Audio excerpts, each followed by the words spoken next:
नमस्कार आदाब, मैं हूं शमीम कमर रियाजी और आप देख रहे हैं केवल मोटिस यूट्यूब चैनल का ये विशेष कार्यक्रम साहित्य अदब। साहित्य अदब में हम आपके सामने पेश करते हैं भारत के प्रसिद्ध शायर, कवि, लेखकों, साहित्यकारों, उनकी रचनाओं को, उनकी सेवाएं जो भारत में प्रसिद्ध हैं। साथ ही हम उनका साक्षात्कार भी आपके सामने प्रस्तुत करते हैं। आप हमारे साथ बने रहिए और उसका अंश देखिए।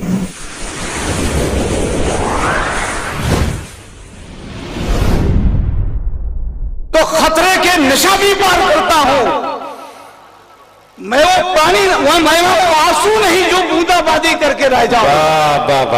बरसता हूं तो खतरे के नशा भी पार करता हूं मैं, वो आंसू नहीं जो बूंदाबांदी करके रह जाऊं। शुक्रिया, बहुत शुक्रिया दोस्तों। आइए दिलों की धड़कनों को महसूस करना चाहता हूं जिसमें मेरा दिल भी शामिल है।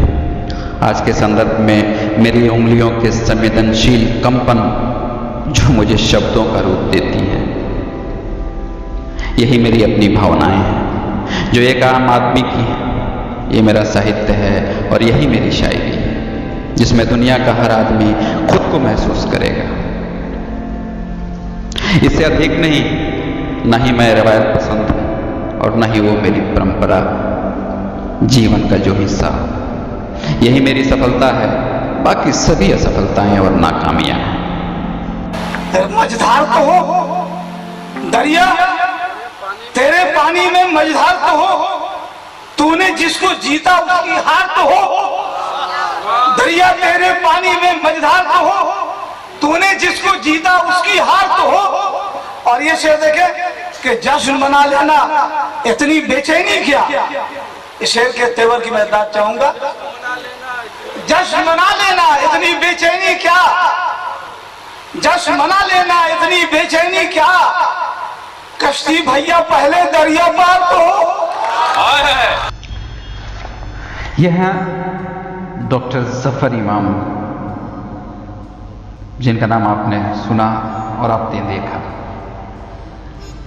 उनके इस गजल की एक पंक्ति के साथ मैं शुरुआत करना चाहता हूं कि जीवन का संगीत अचानक अंतिम सुर को छू लेता है। जीवन की संगीत अचानक अंतिम सुर को छू लेता है, हंसता ही रहता है फिर भी मेरे अंदर रोने वाला। ऐसे हालात में इस तरह की शायरी करने वाला ये शख्स पेशे से एक प्रोफेसर, एक शायर, एक कवि। बिहार का एक ऐतिहासिक धरती चंपारण सत्याग्रह की बुनियाद जहाँ पड़ी, बेतिया, पश्चिमी चंपारण से इनका ताल्लुक है। आज बहुत सारे लोग ऐसे हैं जिनको अगर कहा जाए कि विरासत में बहुत कुछ लिख लिया या जिन्होंने विरासत में बहुत कुछ पा लिया तो ही बुरा नहीं, मगर उसमें भी बरसों की मेहनत और कड़ी रियाज भी शामिल है। तब जाकर उस व्यक्ति के शरीर में दौड़ने वाला लहू हाथों की उंगलियों पर शब्दों का रूप लेकर जबान का हक अदा करता है। यह नाम है डॉक्टर जफर इमाम का, जिनके पिता की बात की जाए तो वो शख्स जो अपने आप में एक तारीख समेटे है। श्री अशरफ कादरी, कई किताबों के लेखक, स्वतंत्रता सेनानी, सीनियर वकील, कांग्रेस के सीनियर मेंबर और कई दीनी, समाजी, सियासी संस्थानों की सदस्यता उनके पास थी। अगर इस शायर के भाई की बात की जाए तो बिहार की राजधानी पटना में कॉलेज ऑफ कॉमर्स में उर्दू के head of department Shri Safdar इमाम कादरी है। अब ऐसे घराने में इस शायर का पैदा होना भी सौभाग्य की बात कही जा सकती है। डॉक्टर जफर इमाम की पैदाइश 3 जनवरी 1963 में हुई थी। शुरू में एक मकतब में उनकी दीनी पढ़ाई की शुरुआत हुई थी, जिनमें दीनी किताबों को पढ़े और उसके बाद स्कूल का रुख किया। उर्दू हाई स्कूल बेतिया में मैट्रिक, इंटर की उन्होंने तालीम ली, ग्रेजुएशन, फिर मास्टर डिग्री, फिर उसके बाद बिहार यूनिवर्सिटी से PhD की डिग्री उन्होंने हासिल की और आज बेतिया में गुलाम मेहमद कॉलेज में ज्योग्राफिया के हेड ऑफ डिपार्टमेंट है। अगर इनके ज़माने के साथी कवि और शायरों की बात की जाए तो डॉक्टर नसीम अहमद नसीम, स्वर्गीय मंजर सुल्तान, MM वफा, श्री गोरख मस्ताना, श्री सुरेश चंद्र गुप्त, डॉक्टर शकील मोइन, फारूक राहिब, हातिम जावेद, गुलेर शादाद आदि जो चंपारण के प्रसिद्ध कवि और शायर हैं, इनका नाम आपको पढ़ने, देखने, सुनने को मिल सकता है।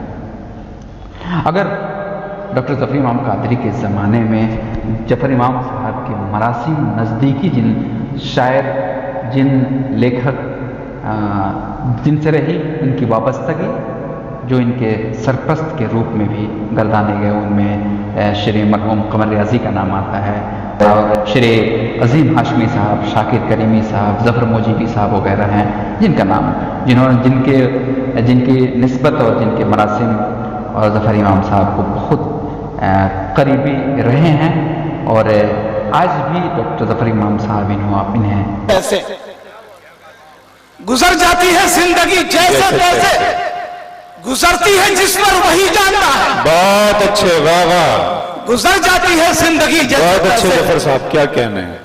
शुक्रिया। गुजर जाती है जिंदगी जैसे तैसे, गुजरती है जिस पर वही जानता है। और सिर्फ दो शेर आपकी समातों के हवाले। जफर इमाम का जज्बा परवान चढ़ने लगा।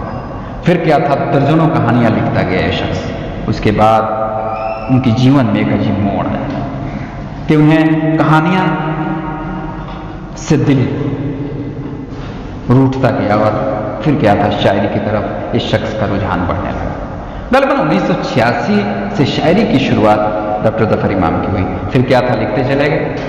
चंपारण का यह शायर राज्य से लेकर राष्ट्रीय स्तर, अंतर्राष्ट्रीय मुशायरों में यह शिरकत करता चला गया। जफर इमाम की शायरी और उनकी सरलता जीवन के विभिन्न रंगों को बिखेरती है, जो हर वर्ग के पाठकों से सीधे संवाद करती है। एक कुशल लेखक की तरह वास्तविकता को लेकर जमीनी अनुभवों को, अपनी गजलों को नया रूप देना, ये जफर इमाम की विशेषता है, जो सुनने वालों को या पढ़ने वालों के हृदय में अपने शब्द से जगह बना देता है।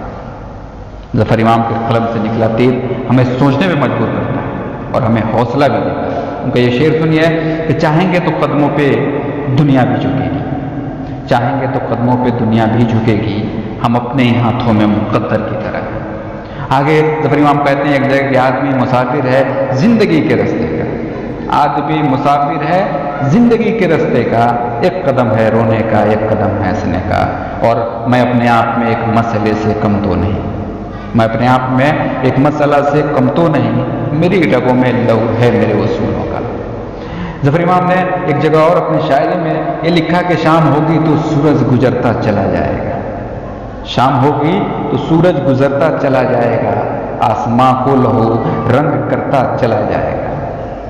इस तरह की जफर इमाम ने शायरी की। अब जफर इमाम साहब आज कई किताबों के लेखक हैं, जिनमें एहसास की हिजरत 2006 में उनकी प्रकाशित हुई, सारा मंजर डूब जाता है 2017 में हुई है, एक लेख का इनका संग्रह है।